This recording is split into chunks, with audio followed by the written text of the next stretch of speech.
Welcome, curious minds, to The Deep Dive. Today, we're embarking on a really profound journey, pulling nuggets of insight from Chapter 2.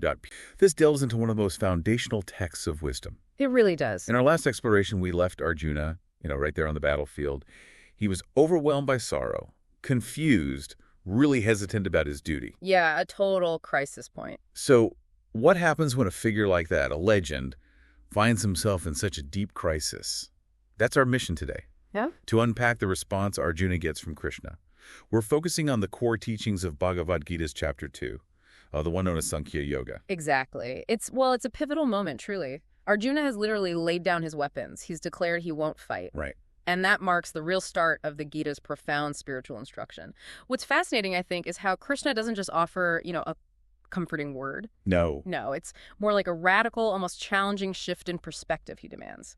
Okay, let's unpack that. So Arjuna's in despair, facing the unthinkable. What's Krishna's very first move? Does he, put an arm around him?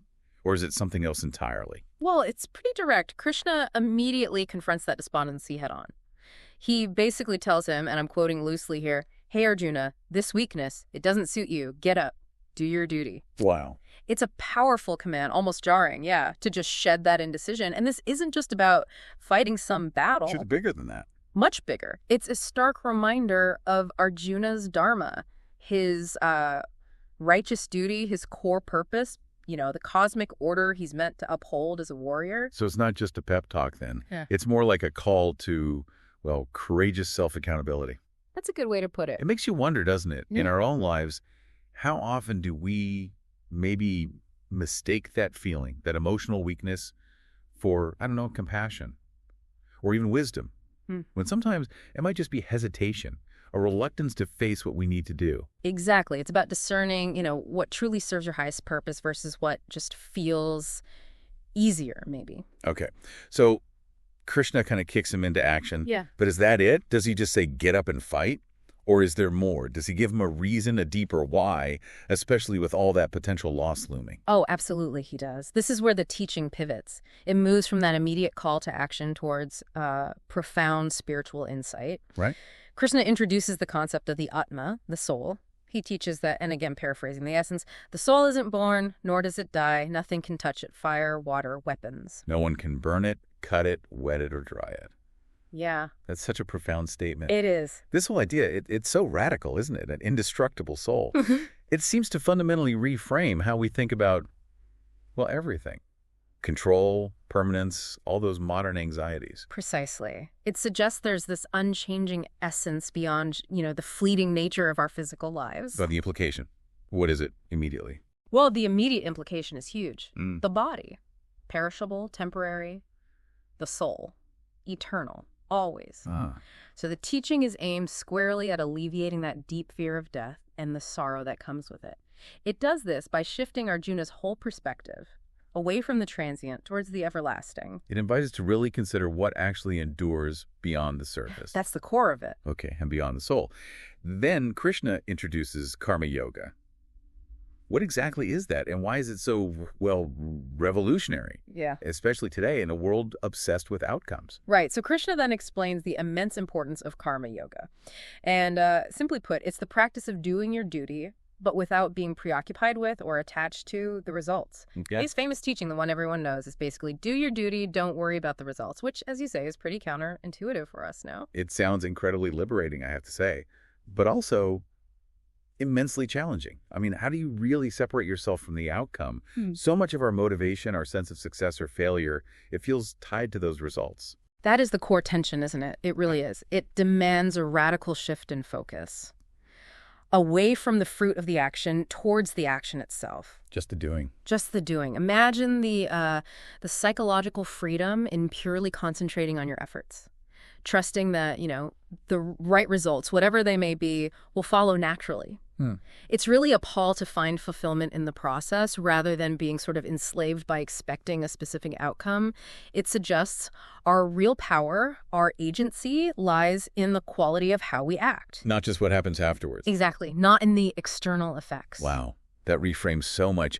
If we applied that principle to how we handle, say, the daily flood of information, or even big life decisions? Oh. Could it change how we learn, how we solve problems? Maybe take away some of that paralysis, that worry about the perfect outcome. I think it absolutely could. It's really an invitation to engage with life fully present, unburdened by all that anxiety about what might happen. And this leads directly to the ultimate advice Krishna gives Arjuna, how to actually navigate his path, he tells him.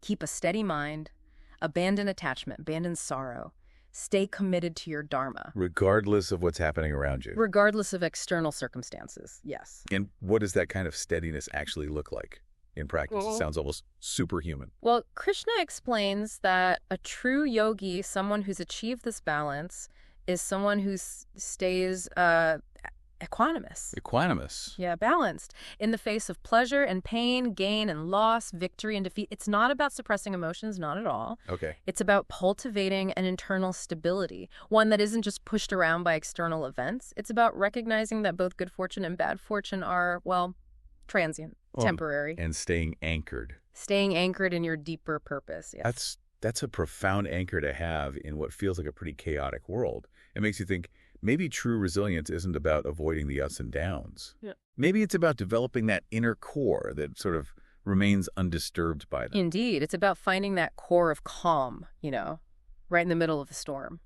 So let's try to synthesize this. What is the core, the sort of overarching message of this whole second chapter, Sankhya Yoga? What does Sankhya itself add to this picture? Right. Well, at its heart, Sankhya Yoga is about profound discrimination. It's about understanding the difference between the eternal spirit, the Atma, and temporary matter. Sankhya itself refers to that kind of enumeration or analytical understanding. Oh, okay. So the main message then unfolds, you could say, threefold. First, recognize the soul is immortal, totally distinct from the perishable body. Second, dedicate yourself to your duty, your dharma, but without attachment to the results. Karma Yoga. Karma Yoga, exactly. And third, cultivate balance, stability in everything. Remain equanimous when faced with duality, pleasure, pain, success, failure. That philosophical clarity of the Sankhya part leads directly to practical wisdom, the yoga part. That's a really helpful synthesis. It takes these huge ideas and distills them into something actionable. That's the goal of the Gita, I think. What an incredible deep dive this has been. We've journeyed through Arjuna's crisis, Krishna's foundational teachings, uncovering these timeless insights about duty, the soul, detachment. It really is a timeless blueprint, isn't it, for navigating life's biggest challenges? Absolutely. So what does this all mean for you listening right now? Maybe consider this provocative thought. In a world that constantly demands results, visible ones, often right now, how might truly embodying that principle, do your duty, don't worry about the results, how might that actually change your experience, your stress, your focus, maybe even your sense of freedom? And adding to that, what would it feel like to approach your next big challenge, not with all that anxiety about what you might lose or gain, but with the steady resolve of someone who knows they're fulfilling a higher purpose, just focusing on the action itself? An essential question to ponder, for sure. We've really only scratched the surface of these ancient texts today. Always more to explore. Definitely. Join us next time on The Deep Dive as we continue to explore the profound wisdom that can transform our understanding of ourselves and the world around us. Stay curious.